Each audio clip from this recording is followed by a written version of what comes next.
Hello, and welcome. Hi, everyone. Welcome to session 5 of the Resilience to Rebuild series. My name is Melissa, and I'm the founder and executive director of Breezy Heart Foundation, and I'm so glad you're here today. So let me start this off with a question.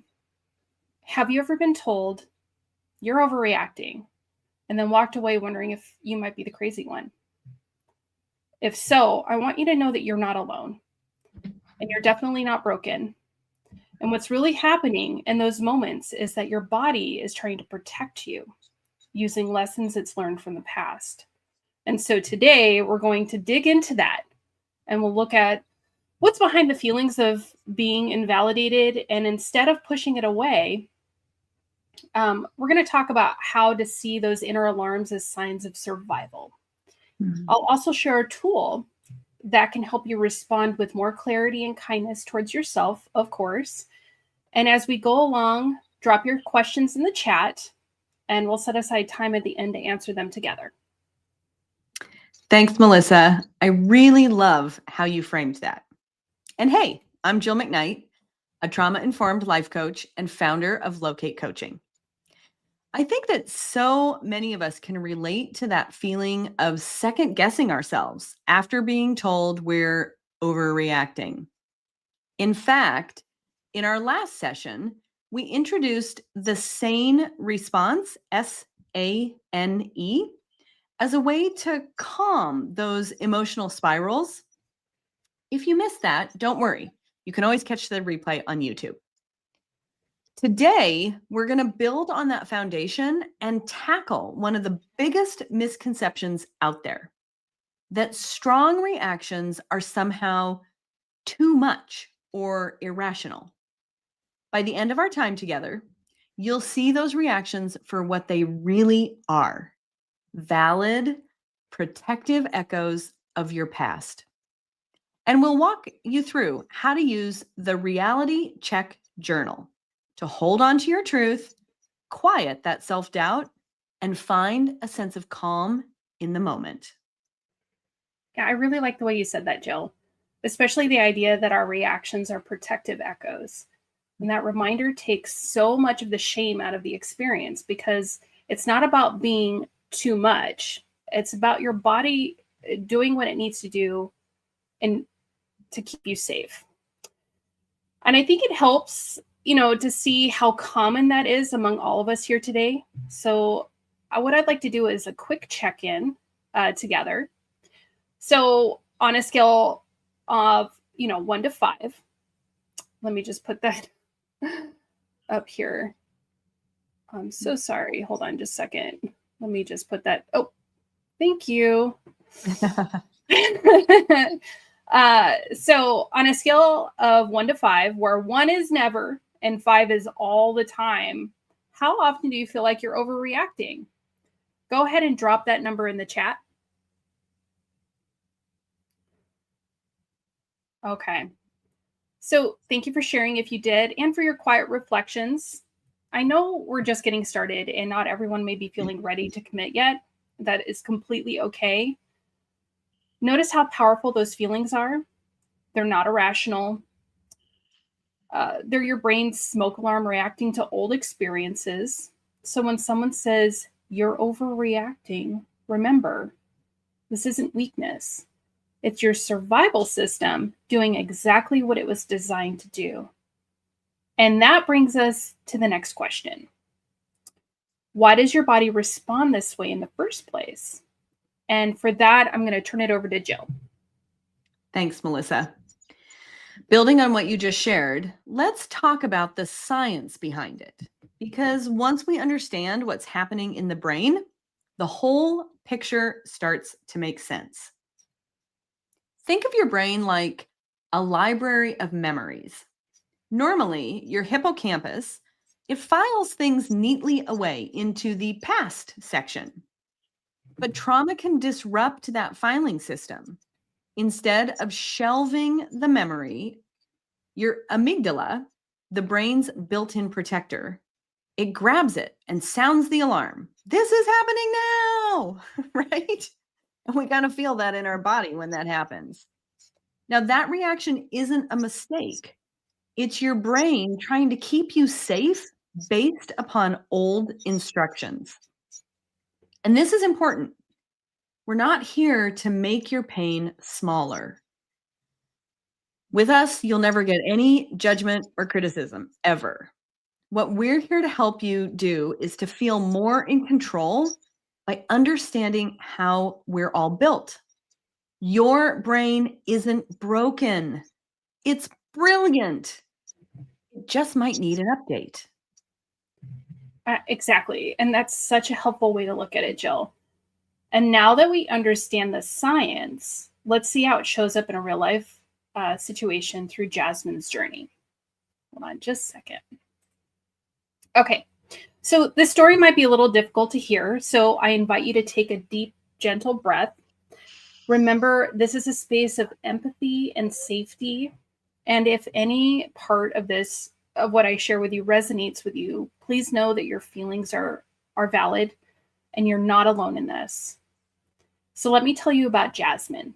Okay, so from a very young age, Jasmine learned a painful repeating story that her voice didn't matter.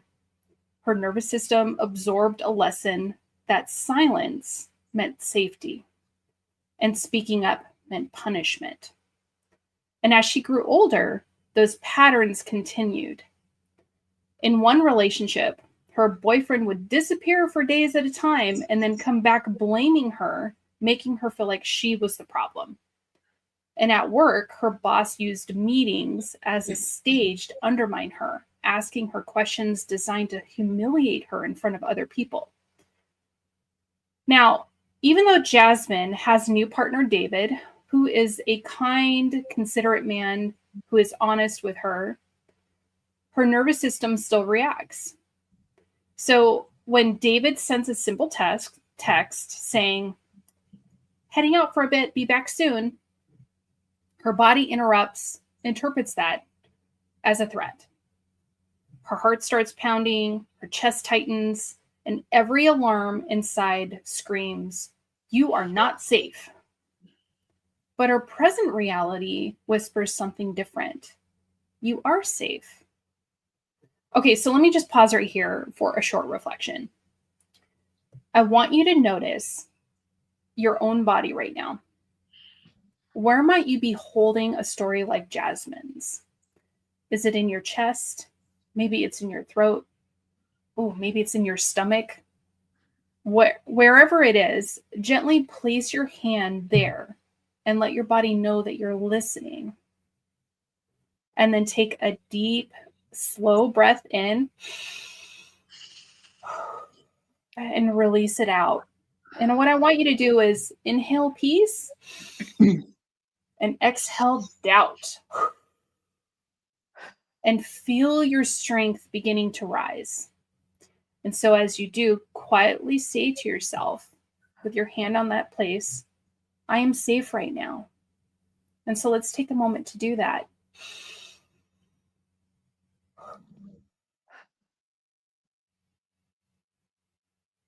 Okay, so now here's the old story Jasmine carried. Her story was, my voice is not safe. I will be punished. And now here's the new story she's learning to live into. My voice is worthy, and I am safe to speak. So when Jasmine used the reality check journal during a triggering moment on a work call, she was able to move from fear into calm confidence. She followed the steps: pause, name, fact check, and rewire. And in doing so, she rewrote the moment. So the takeaway in this is that old alarms don't have to run your life. You can reset your system. Yeah, absolutely. Your example, Melissa, with Jasmine really shows how those old stories can sneak in and hijack the present moment. That's where the reality check journal comes in. It's designed to interrupt that cycle and give you a way forward. Let's look at a simple example. Imagine a friend cancels plans at the last minute. The first step is to pause. You stop and acknowledge the feeling without judgment. You might say, I'm feeling the hurt of being left out right now. Next, you name it. You separate the past from the present. The old lie might be, I'm unlovable. People always leave. But the present fact is, their car broke down. Then comes the fact check. Look for real evidence. You might remind yourself, they actually initiated Hangouts 4 times this month. They even called you last night just to chat. And finally, the rewire. Create a new truth. You could say, this isn't about me. My friend values our friendship. I am worthy of connection. I choose trust over fear. Now, let's try a quick practice together. Think of a mild trigger from this week. Maybe it was a frustrating email or a comment that rubbed you the wrong way. If nothing comes to mind, just notice any small tension in your body right now. Go ahead and close your eyes if you feel comfortable. Take a slow breath in and exhale. Just pause and notice the feeling. Don't try to fix it. Just acknowledge that it's there. And if you need to, take another couple breaths. We're going to pause to allow for another couple of breaths.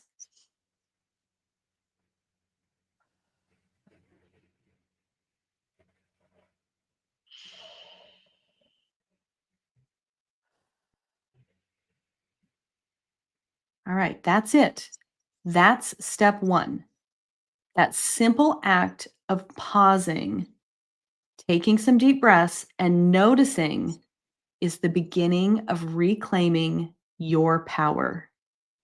And that's why we call the reality check journal your reset button. Thank you, Jill. And so what I love about this is like how simple it is.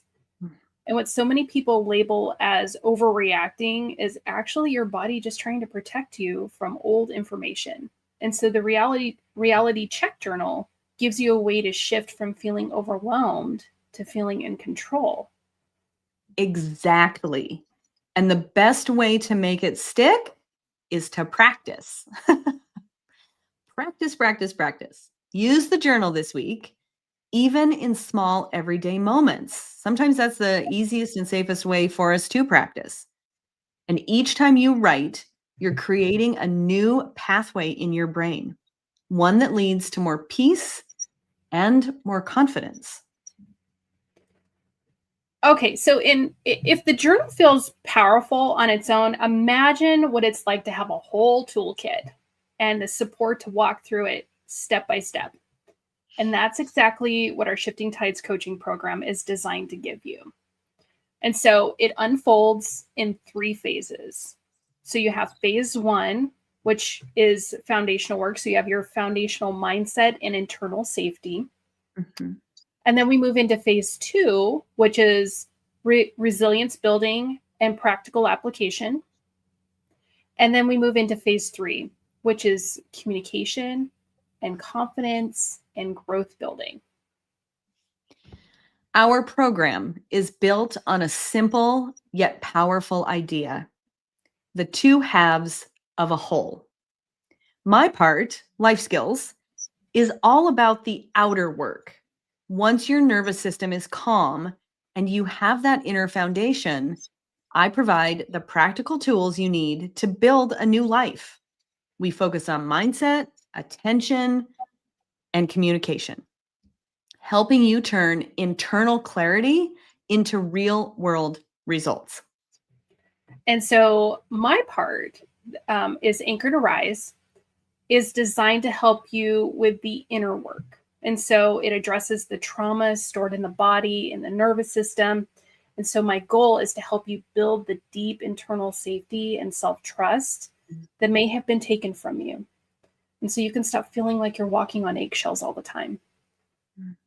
So before we wrap up, I'd love to open up some space for questions. This is where you can connect the tools we've shared today to your own experiences.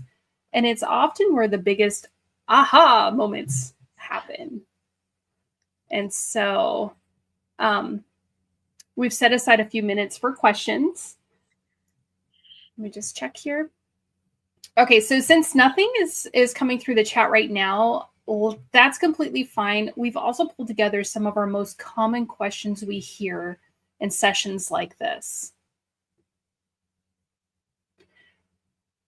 Okay, so one common question we hear is,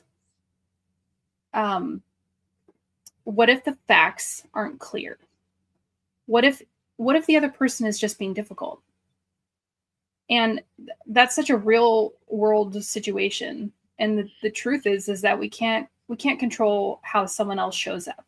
But what we can do is return to the steps. So you pause, you name, you fact check to ground ourselves. And when you do that, the story shifts. And so instead of feeling stuck in their behavior, your new story becomes, I'm in command of my own well-being, you know? Yeah. Another question we often hear is, does this mean my brain is broken? And I want to reassure you, absolutely not. Your brain isn't broken. In fact, it's been doing exactly what it was designed to do, which is to protect you. What we're doing here isn't fixing something broken. It's simply updating a very smart survival program so it fits your life now. Yeah, and that's so important to remember because your feelings are not a flaw. They're information. And you're not overreacting, you're remembering. So as we wrap up here, we want to make sure that you know what's coming up next. You can sign up for our email updates to get details on upcoming sessions and program announcements. And we'll place the link right here in the chat. We'll do that right now. Perfect. Thanks, Melissa. While you're doing that, clicking on that link is a great way to stay connected in between sessions too. We'll keep you in the loop so you don't miss anything new. We really appreciate you spending this time with us today, for sure. Yeah, thank you. Remember, healing isn't something you have to do alone or all at once. Each small step you take builds momentum. Between sessions, you can revisit the tools we've shared, practice them in real life, and even jot down what you notice so you can bring it back here next time. That way, you're not just listening, you're actively creating your own roadmap forward. Thank you, Jill. And with that, thank you for being here with us today, and we'll see you in the next session.